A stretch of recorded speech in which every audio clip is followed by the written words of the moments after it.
everyone, welcome back to my channel, and today I am going to be sharing with you my Summerathon TBR.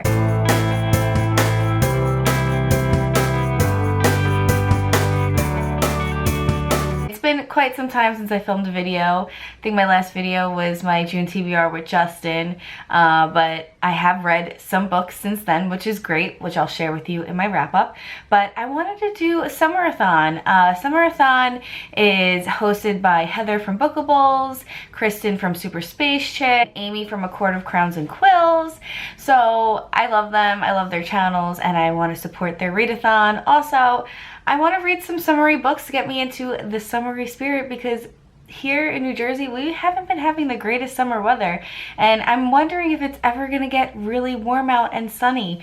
But we had like a really nice weekend this past weekend, but other than that, it's been kind of so I haven't really been in the summer mood. So I'm looking forward to reading these books, and I'm going to share them with you right now. There are 6 challenges to this readathon, and I'm actually going to be reading 3 books. I found 3 books that fit those descriptions. I don't want to overwhelm myself because the readathon is from June 21st to June 27th. So we have a whole week to read these books, but I know myself, I can't finish 6 books in a week, and I don't want to overwhelm myself with that thought process of having to finish 6 books a week. So I picked 3 books that I know I could definitely get through in a week. First challenge is read a beachy read. And the second challenge is read a book with sunrise colors on the cover. So for these 2 challenges, I'm doubling up. I'm picking All the Missing Girls by Megan Miranda. Now, this book is like the epitome of sunrise colors. Also, it has been on my TBR for probably years. I think I read like the first 2 chapters of this book and just never got back to it. And it's not that I wasn't into it, I just put it down for whatever reason. Maybe like a new book came out and I just started reading that instead. I really don't know. So I'm looking forward to getting back into this book and reading it.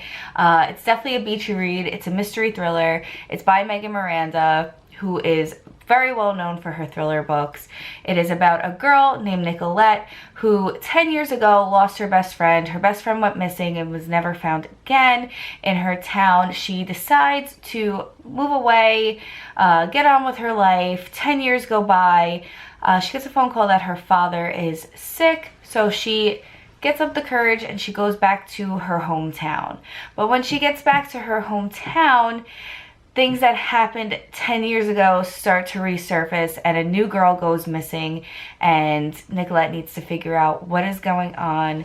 And it basically is like my favorite style of mystery thrillers. The story is told backwards, which I really enjoy. So it tells you basically, not the ending, but it tells you, something about the ending, and then it goes in reverse, kind of. So the events that happen are pretty intense from what I've heard, and the way that it is told in that format, it's really intriguing, and people can't put the book down. So I'm looking forward to not being able to put this book down and reading my first summer read with Summerathon. The third challenge is read a book featuring a road trip, traveling, or summer vacation.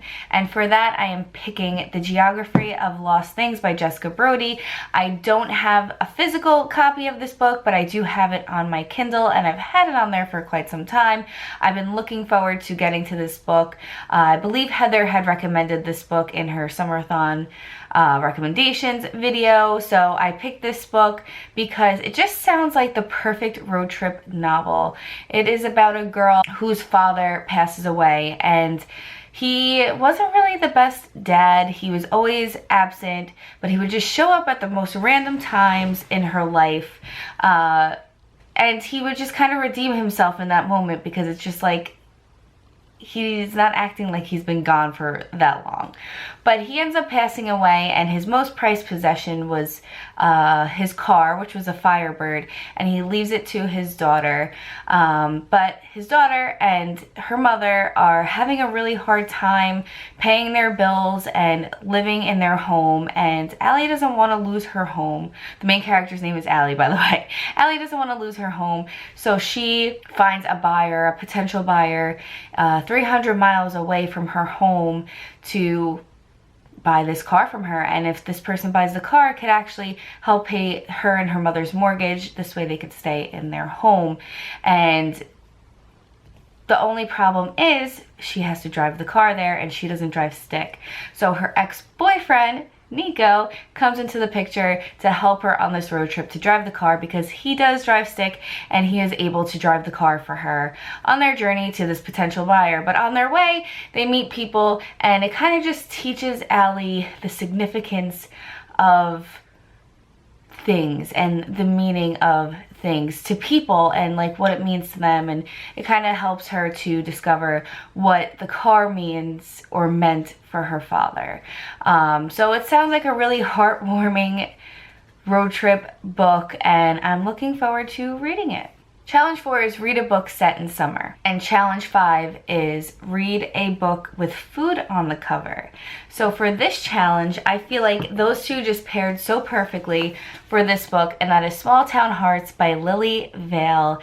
This is a summer contemporary set in a sleepy town in Maine. The main character, her name is Babe, and she just graduated from high school, and she is surrounded by her ex-girlfriend and friends, and she is just kind of just figuring out her life, and she's listening to everybody talk about their summer plans and their fall plans, what schools they're going to be going to, what colleges that they're going to be going to, and she just kind of feels stuck because she's not going to be leaving her town.